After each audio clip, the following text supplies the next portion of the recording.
आजपासून परत एकदा राज्यातल्या शेतकऱ्याला अंदाज देणार आहे। कारण की राज्य शेतकऱ्याला सांगू इच्छितो की काही काही भागामध्ये अतिमुसळधार पाऊस पडणार आहे, काही ठिकाणी अतिवृष्टी होणार आहे, म्हणून अंदाज देण्यासाठी खास करून अंदाज देणार आहे। तर आज आहे 22 जुलै 2026। सर्वप्रथम आपण उत्तर महाराष्ट्राकडे वळू, कारण की उत्तर महाराष्ट्राकडे इकडं त्र्यंबकेश्वर, दिंडोरी, वणीची देवी, त्यानंतर सुरत, त्याच्यानंतर मुंबई, नाशिक, त्याच्यानंतर मालेगाव, जळगाव, नंदुरबार, धुळे, जळगाव, चाळीसगाव ह्या पट्ट्यामध्ये काय होणार आहे 22 तारखेपासून, म्हणजे आज 22 ते 26च्या दरम्यान काही काही ठिकाणी मुसळधार पाऊस पडणार आहे।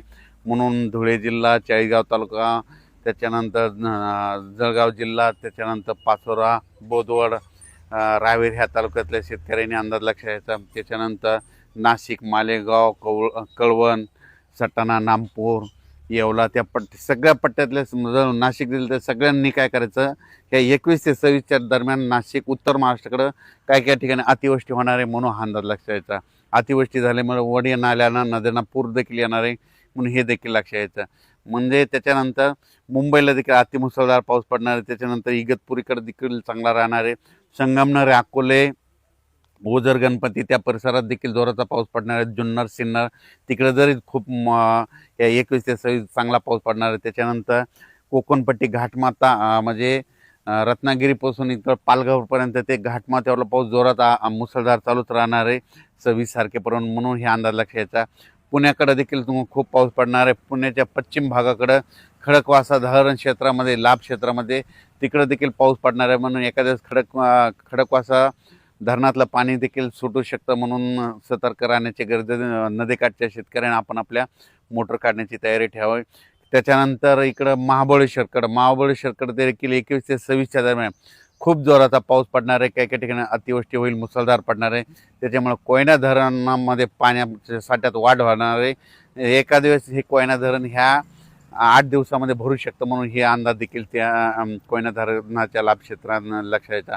त्याच्यानंतर उजनी धरण, म्हणजे उजनी धरणामध्ये काय झालं, उजनीला पाऊस, उजनीचा जो कॅचमेंट एरिया आहे, इकडं पुणे जिल्हा हे परिसर आहे, तर पुणे जिल्ह्याकडे खूप पाऊस पडणार आहे। त्याच्यामुळं उजनीचं जे कॅचमेंट एरिया त्या परिसरात पाऊस पडल्यामुळे उजनी धरणात देखील आवक येणार आहे, म्हणून उजनीवासियाच्या लाभ क्षेत्रासाठी आनंदाची बातमी। त्याच्यानंतर इंदापूर, पुणे त्या परिसरात देखील 21 ते 26 चांगला पाऊस पडणार आहे, म्हणून अंदाज लक्षात घ्यायचा। अहिल्यानगर जिल्ह्यामध्ये 22 तारखेपासून ते 26 जुलैपर्यंत चांगला पाऊस पडणार आहे, म्हणून अहिल्यानगरच्या सर्व शेतकऱ्यांना अंदाज लक्षात घ्यायचा। ह्या पावसामध्ये कोणताही भाग वंचित राहणार नाही अहिल्यानगर जिल्ह्यातला, म्हणून त्यांनी हे अंदाज लक्षात घ्यायचा। पुणे जिल्ह्यात देखील कोणताही भाग वंचित राहणार नाही, म्हणून हे देखील अंदाज लक्षात घ्यायचा। त्याच्यानंतर सोलापूर जिल्ह्यामध्ये 26 तारखेपर्यंत पाऊस पडणार आहे, चांगला पडणार आहे। इकडं जसं अतिवृष्टी तितका नाही पडणार, पण तुमच्या इकडे पिकाला लागेल तसा पडणार आहे, म्हणून हा अंदाज लक्षात घ्यायचा।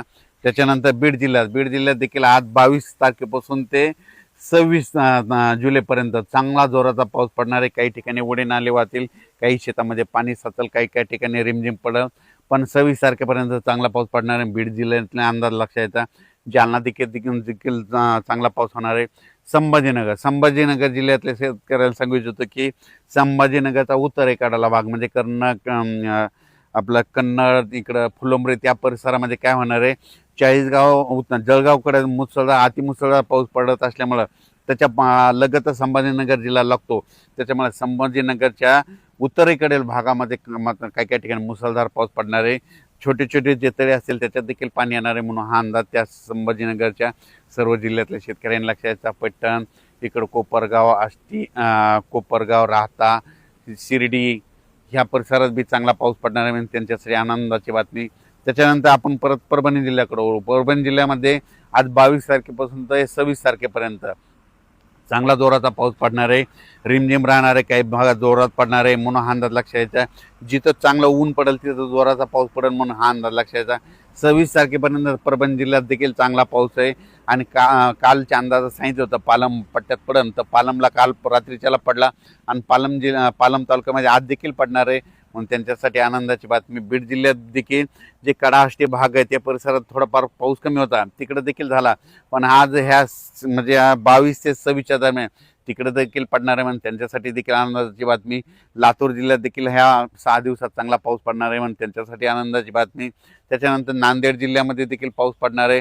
जे वंचित गावं तालुके राहिले तिकडे देखील सगळीकडे पाऊस काल झाला आणि त्याच्यातून जर काही शिल्लक राहिले असेल तर तिकडे देखील 26 जुलैपर्यंत चांगला पाऊस पडणार आहे म्हणून हा अंदाज लक्षात घ्यायचा.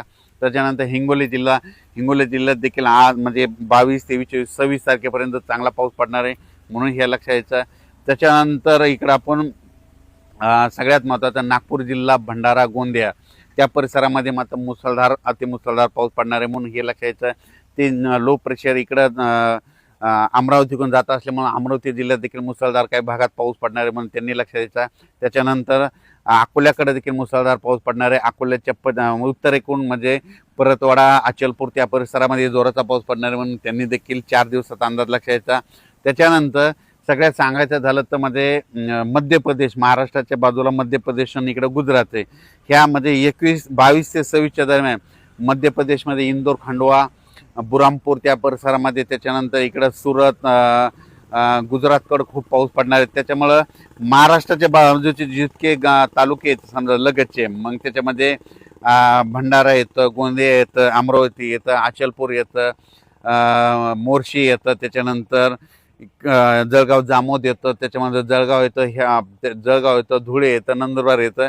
त्याच्यामुळे त्या राज्यात मध्य प्रदेश, गुजरातकडे खूप अतिवृष्टी होणार आहे म्हणून त्याचा असर महाराष्ट्राच्या ह्या बॉर्डरच्या शेतावर पडणार आहे म्हणून हा अंदाज त्या शेतकऱ्यांना अंदाज लक्षात द्यायचा. कारण की तिकडं मुसळधार म्हणजे आपल्या मध्य प्रदेश आणि गुजरातची जी सीमा आहे तर त्या सीमालगतचे जितके तालुके आहेत आणि जितके जिल्हे आहेत त्या जिल्ह्यामध्ये मात्र अतिमुसळधार पाऊस पडणार आहे म्हणून त्यांनी देखील अंदाज लक्षात द्यायचा.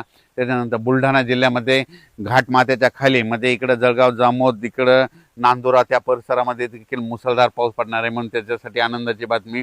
इकडं चिखली, बुलढाणा, खामगाव, मेकर तिकडे देखील चांगला पाऊस पडणार आहे. रिसोडकडे देखील 26 तारखेपर्यंत चांगला पाऊस पडणार आहे म्हणून हा अंदाज लक्षात द्यायचा. सांगायचं झालं तर यवतमाळ जिल्हा, गडचिरोली, चंद्रपूर तिकडं मात्र सगळीकडे पाऊस चांगला राहणार आहे म्हणून हा अंदाज लक्षात द्यायचा. त्याच्यानंतर राज्यात परत पाऊस कधी येणार आहे तर राज्यात तुम्हाला सांगू इच्छितो 27च्या नंतर राज्यातला थोडाफार पावसाचा जोर कमी होणार आहे. ऊन थोडंफार विश्रांती घेईल, 2-3 दिवस विश्रांती घेईन आणि त्याच्यानंतर 31 जुलैपासून ते पुन्हा 4-5 ऑगस्टपर्यंत, 31 जुलै ते 5 ऑगस्ट परत त्या 5 दिवसामध्ये परत पुन्हा राज्यामध्ये थोड्या पावसाला सुरुवात होणार आहे म्हणून हा अंदाज सर्व शेतकऱ्यांना लक्षात यायचा. त्याच्यानंतर आता म्हणजे विशेष म्हणजे आता पंढरपूरची यात्रा आहे. तर पंढरपूरची यात्रा जी येत असताना त्यांना वाटत मात्र ह्या 3 दिवसामध्ये 22, 23, 24च्या दरम्यान त्यांना तिकडे पाऊस भेटणारच आहे. पण खूप काय मोठा नसणार, फक्त आज आणि ह्या 2 दिवसामध्ये थोडा जास्त भेटेल. पण 25 तारखेला मध्ये यात्रेच्या दिवशी म्हणजे पंढरपूरच्या यात्रेच्या आषाढी एकादशी दिवशी तिथं मात्र रिमझिम पाऊस पडणार आहे म्हणून हा अंदाज त्यांनी लक्ष द्यायचं. आजूबाजूच्या परिसरात देखील पंढरपूर तालुक्यात देखील पाऊस पडणार म्हणून त्यांनी देखील अंदाज लक्ष द्यायचा. आटपाडी इकडं क्रूडवाडी त्या परिसरात देखील पाऊस पडणार आहे. इंदापूर भागात देखील पाऊस असणार आहे म्हणून त्या शेतकऱ्यांनी लक्षात द्यायचं. श्रीगोंदा त्या परिसरात देखील पाऊस पडणार आहे. इकडं कोल्हापूरकडं तर पाऊस चालूच राहणार आहे. त्याच्यानंतर इकडं सांगलीकडं देखील म्हणजे सध्या हे रिमझिम काही ठिकाणी जोराचा पाऊस असा पडतच राहणार आहे म्हणून सांगली जिल्ह्यासाठी आनंदाची जत त्या परिसरात देखील पाऊस असणार आहे म्हणून हा अंदाज लक्षात यायचा.